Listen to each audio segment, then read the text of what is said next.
Yo, yo, yo, yo. What up, YouTube? We back on duty with another one.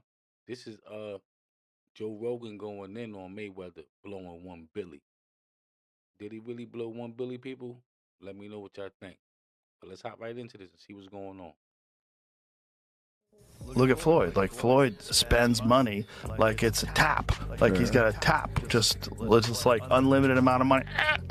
Money's just flowing. And even as much money as he's made in his career, which he's probably made as much, if not more money than any boxer ever. Like, there's all these lawsuits. Like, he hasn't been paying things, and he owes money on this and owes money on that. And it's like, and then he's got to come out of retirement. Yeah, that's tough. Yeah. That's tough. I think it's just the lifestyle that Floyd lived. Yes. I think It definitely is, man. And personally, Floyd don't gotta live that luxurious for this long. He did it for a long time. Like literally a long time. That Floyd but let's get back into the rest of this, people. can't fathom to just live a modest lifestyle. It's like he gotta be lavish. Right. He's got to have those videos where he shows you all the watches, where he opens the case up, you know. All the money. He gotta show that he got $1 million in his backpack. And, you know, he got the latest watch and latest car, and look what I just bought. And when you get into latest watches and latest cars, you get into that. And I ain't gonna lie, Crawford, Terrence Crawford right there, but he one of the modest people though with money. Like you see, like you really I done seen him with a little bit of jewelry on before, but you see like he really run around with it. Like see he had Joe Rogan, he probably ain't got no jewelry on. Probably got a ring on, but you know what I mean? Like he not nowhere near flashy as Floyd. And he just got a mean bag from whipping on Canelo just now. And shout outs to him.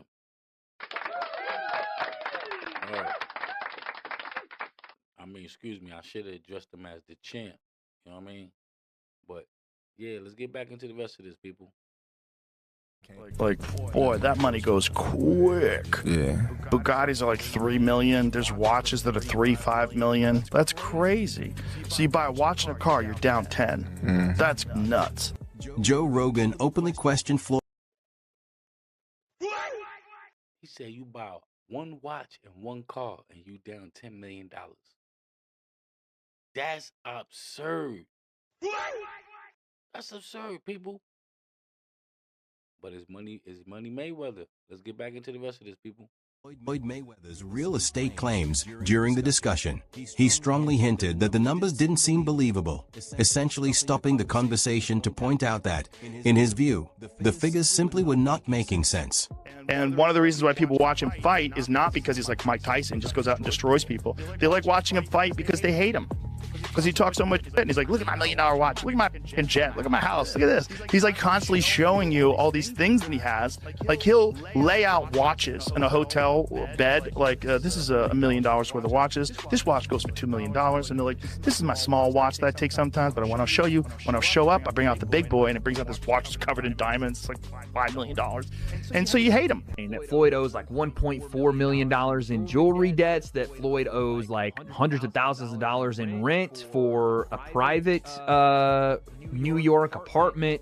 His private jet fuel, he's not paid hundreds of thousands of dollars worth of fuel and maintenance. He put up one of his jets that I think he even sold, but one of his jets and I want to say one of his properties, like one of his homes, up as collateral for a $54 million loan from a individual, from a billionaire that had a 9% interest on the loan.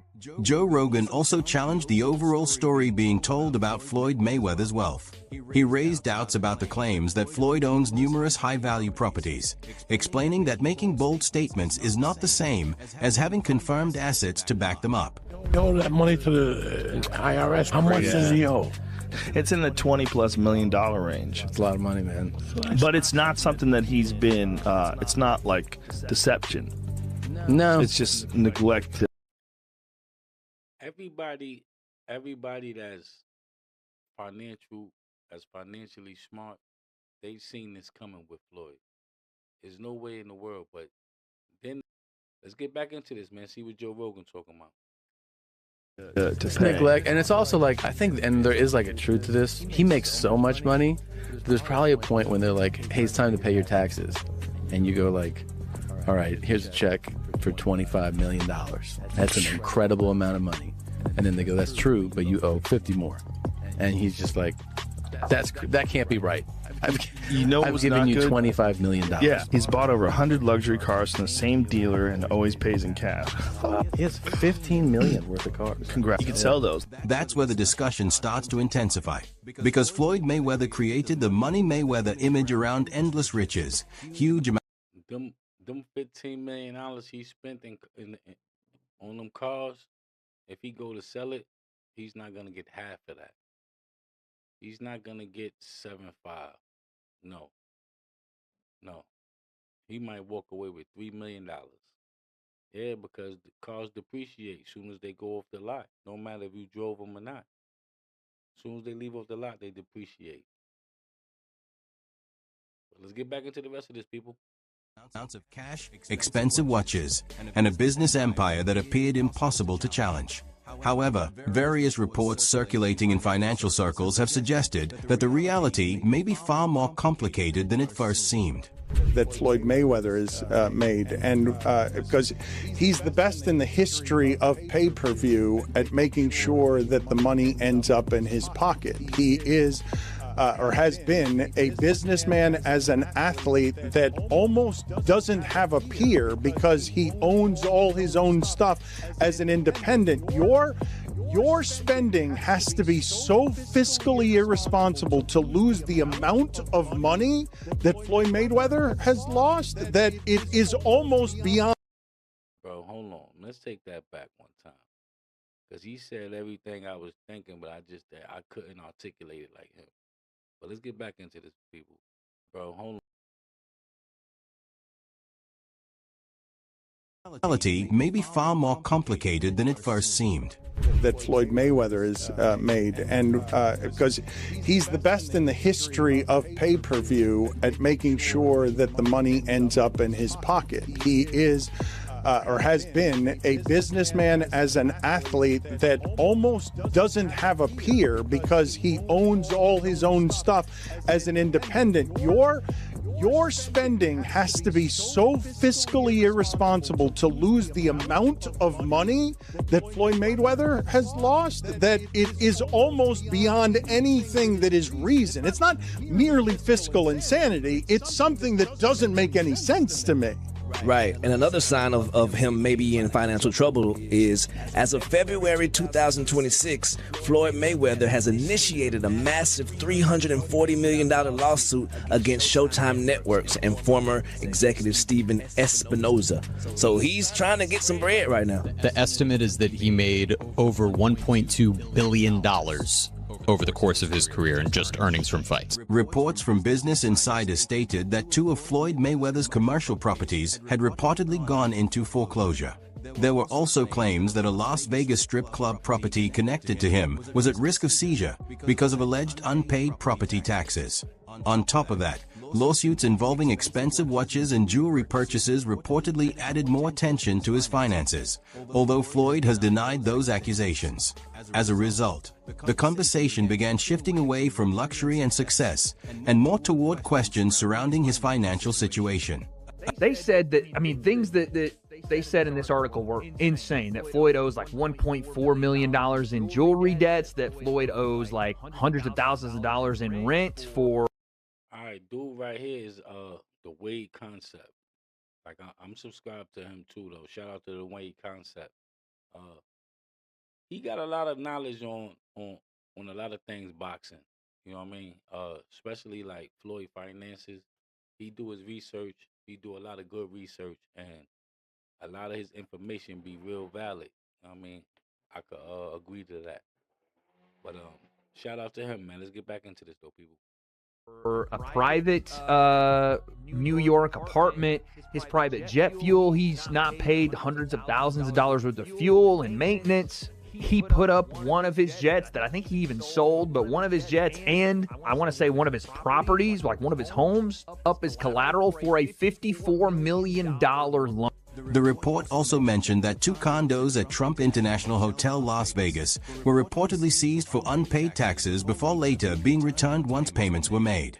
It was further claimed that a $54 million loan tied to Mayweather allegedly used assets such as his homes, private jet, and businesses as collateral. Whether those reports were the result of exaggeration or confusion, the difference between Floyd Mayweather's public image and the financial claims being discussed has continued to spark major debate. Joe Rogan's doubts had already started raising questions about Floyd's financial empire.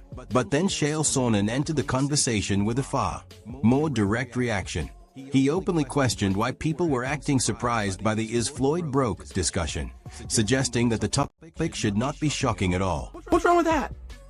And why are we attempting to tease Floyd? Is Floyd? Yes, he's broke. Of course he's broke. He's a boxer. Did they say he can't read? That's not to tease him. They. If Floyd can't read, so it's not surprising he went broke. And he 100% right though, people. Hold on, let's get back into this real quick. And why are we attempting to tease Floyd? Is Floyd? Yes, he's broke. Of course he's broke. He's a boxer. Did they say he can't read? That's not to tease him. They say that he can't read. His best friend at the time said that he can't read, and he never denied it. I don't tease him for it. He was a guy who grew up in a boxing town, right? I mean, it's one of these things. You know what you know. You know what you were taught. You teach him about contracts, and that's 100% right. And he ain't lying. He probably it came off funny, but he telling the truth. Floyd grew up in a boxing family. That's why he the greatest boxer ever. You know what I mean? But like he said, they ain't teaching about contracts. They ain't teaching about how to handle money. Nobody's seen him getting $1 billion in his lifetime. You know what I mean? His pops and them, they was boxers. His uncles and them was boxers, but they wasn't making the type of money that Floyd making. They was making pennies compared to what Floyd was making. You know what I mean? Yeah, man. But let's get back into the rest of this, people. About saving, they didn't teach him about investments. Who would have taught him these things? Of course he's broke. He turned the entire argument back toward the audience, basically asking why it would seem unusual for a boxer to continue fighting to earn money when everyday people also work because they need income. His response carried a mix of blunt realism and provocative humor. From there, he continued challenging the long-standing narratives surrounding massive boxing paydays. He argued that many of the reported billion-dollar earnings and huge pay-per-view numbers often come from promotional statements rather than officially verified financial documents. He also pointed out that, according to him, the companies responsible for handling the pay-per-view sales have not publicly confirmed many of those enormous figures. That comment alone added even more doubt to years of hype surrounding boxing revenue claims. He's a gambling addict. He's got baby mamas all over the... What do you mean is he broke? Of course he's broke. What boxer do you know that isn't broke? What a ridiculous question. But it's the fact that they're attempting to tease him. I mean, first off, they're asking the question. Look, I've told you until I'm blue in the face. The numbers that you hear in boxing simply aren't true. Floyd made $1 billion. No, he didn't. Floyd and Conor made $500 million. No, they didn't. Of course they didn't. Nobody's ever confirmed that. And it's the same thing with the check. I got $100 million for a fight. Oh, you did? Who signed the check? Whoever signed the check is going to want credit for it. There's never been a time that $1 million check was written and the dude that wrote the check didn't make sure that somebody found out he wrote the check. So who wrote the check? Floyd's got a whole bunch of them, apparently. He got $1 billion. Who wrote the check? He also questioned the broader financial claims surrounding Floyd Mayweather, pointing out the idea that Floyd allegedly earned around $1 billion and asking who actually verified or issued those payments. In doing so, he wasn't just criticizing Floyd specifically, but also challenging how financial success is often portrayed across the entire sports industry. From there, he shifted focus to the confusion around fight contracts and promotion deals, explaining how Floyd reportedly announcing multiple fights around the time of a supposed Tyson matchup would have created serious issues for promoters. In boxing, he noted, timing and exclusivity are critical factors that can easily complicate negotiations. He then highlighted the... My apologies, people. I had to plug my chargers in. My computer was going, my laptop was going dead, my phone was going dead. But we back on track. Let's get back into this, people.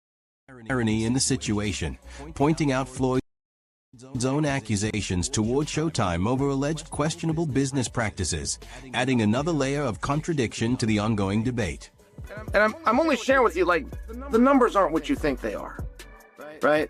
The numbers are good, and they made a lot of money, but it's not what you think it is. And, yeah, of course Floyd's broke. Would you be boxing if you weren't?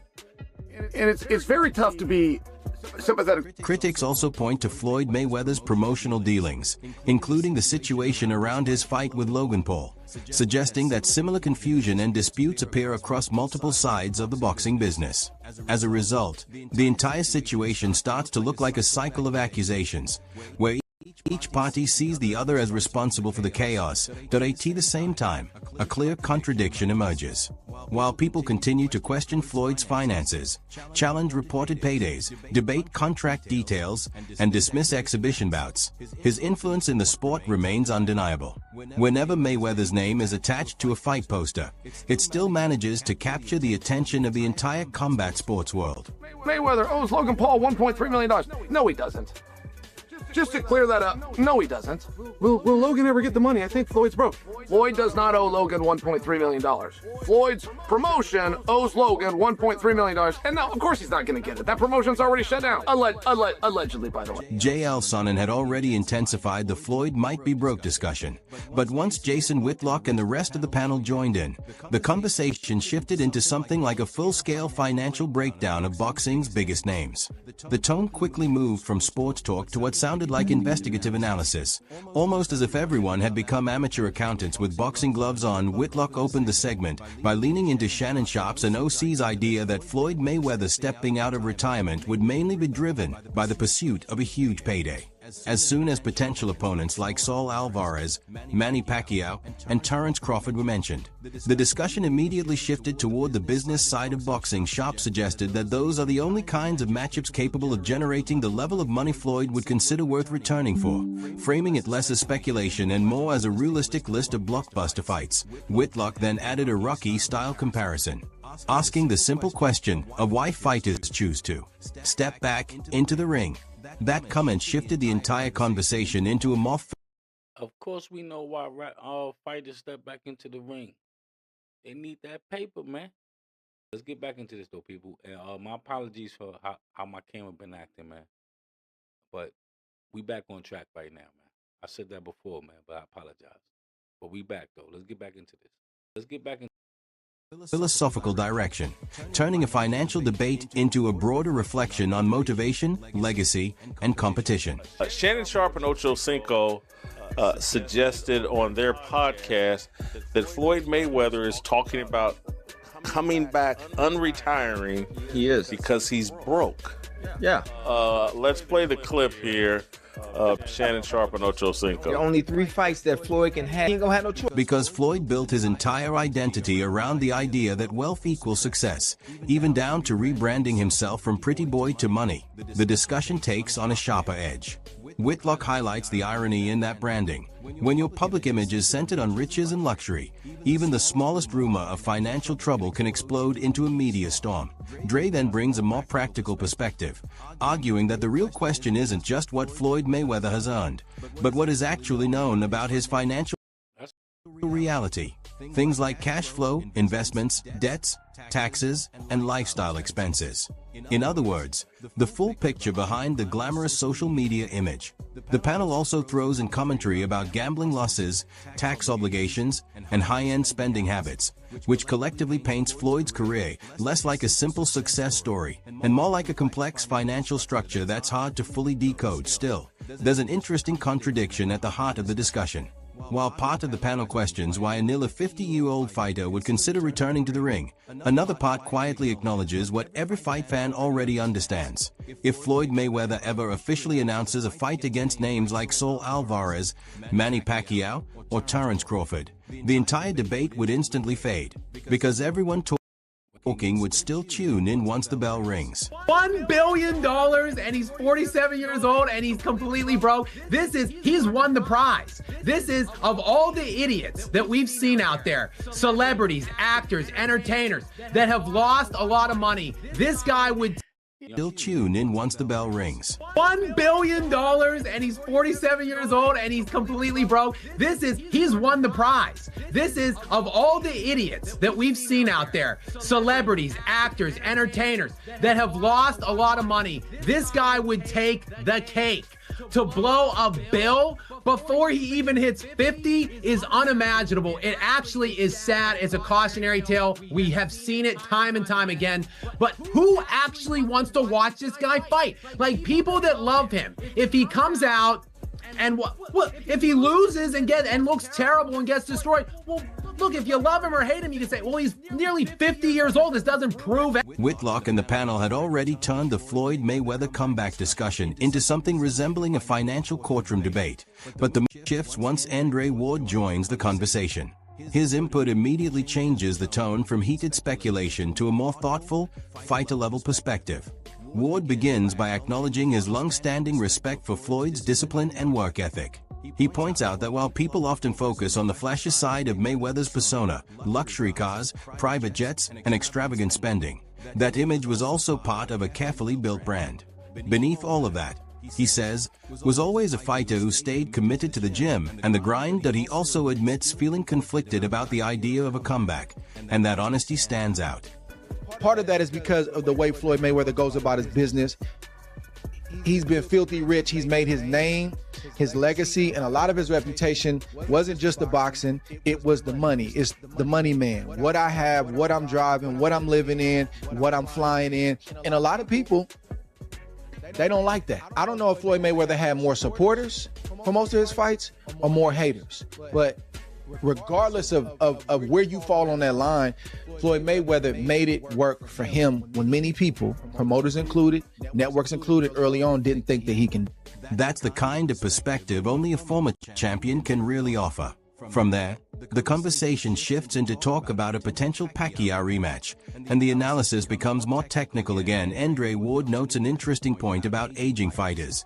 As speed declines with age, some bouts can actually become more action-heavy. With less reliance on constant movement and footwork, fights often turn into closer-range exchanges. That idea challenges the common assumption that older matchups are automatically less entertaining. At the same time, Ward highlights the more serious concern, age-related risk. He explains how the mind of a veteran fighter can still believe it operates at the same level as before, while the body no longer responds in the same way. Gonna watch a fighter, he'll say he don't watch him, but he'll watch any potential opponent over and over and over, and he has to process, can he do anything with me? How does my skill set line up with his? Can I beat him? The problem with being 49 years of age is sometimes your brain can see things and tell you things that your body's not in agreement with. That's the problem with age. Your brain is still saying, I'm him. Your brain is still saying, man, I'm Money Mayweather. Man, these youngsters can't deal with me. But your body is saying, brother, we can't. And that's a whole fact, people. That's a whole fact, man. What he just said is a whole fact, man. Your brain will say one thing, but your body will totally disagree with you, man. And my camera just went out, man. But we're going to get into the rest of this, man. Let's get back into this. Do it like that anymore. When you step back and look at the entire situation from a wider angle, it feels like multiple perspectives are colliding at once. Joe Rogan questions the narrative surrounding Floyd Mayweather's financial empire, raising doubts about how solid those claims really are. Meanwhile, Chael Sonnen dismantles the broader mythology around boxing paydays, challenging how fighter earnings are often portrayed and discussed. On another side, Jason Whitlock's panel breaks down the business and lifestyle elements of the story, analyzing it from a more financial and promotional angle. Then Andre Ward brings in the fighter's viewpoint, emphasizing that boxing often becomes part of a person's identity in a way that money alone cannot replace. One interpretation of Floyd Mayweather's comeback narrative is that it's driven by the pursuit of another major payday. Another view suggests the financial rumors surrounding him are exaggerated or misunderstood. Ward's perspective adds something different entirely. He suggests that fighters often return because no normal life can replicate the intensity of competition, the spotlight, and the adrenaline at its core. The debate comes down to legacy versus longevity and business versus passion. That's the struggle, and that's the danger of coming back at this age. So Part of me wants to see these guys continue to make money. Part of me wants to see these guys, how do they do it at this age, man? I mean, show me something. Show me how your mind can overtake the. And Andre Ward, that's Andre Ward right there, people. He 100%, he 1,000% right. You know what I mean? That's why I'm saying, like, Andre Ward was a great fighter, bro. I'm saying I put him up there I put him in the top in the top 50, bro. Andre Ward going my top 50, man, because his hands was like that. You know what I mean? Great fighter, bro, and he got good knowledge of the sport. But let's get back into the rest of this, people. Deficiencies you may have in your body at your age, but the deeper part of me, man, I want to see Floyd Mayweather and Manny Pacquiao on a beach somewhere, living off the fruits of their labor, helping the game however they see fit to help the game, and just watching the next generations do what they do. But hey, we got to fight September 19th. Now it's your turn. What do you think is driving Floyd? All right, people. Cut that video right there, man. Yo, if you stood me this long, I definitely appreciate you more than you could think. But if you're not subscribed, make sure you subscribe. It costs you nothing to hit that button. If you is subscribed, I appreciate you. Make sure you stay notified. Leave some comments. If you want to see another good video, click this video above right here, or click this other video in this corner. And I'll catch you on the next one, people. Peace.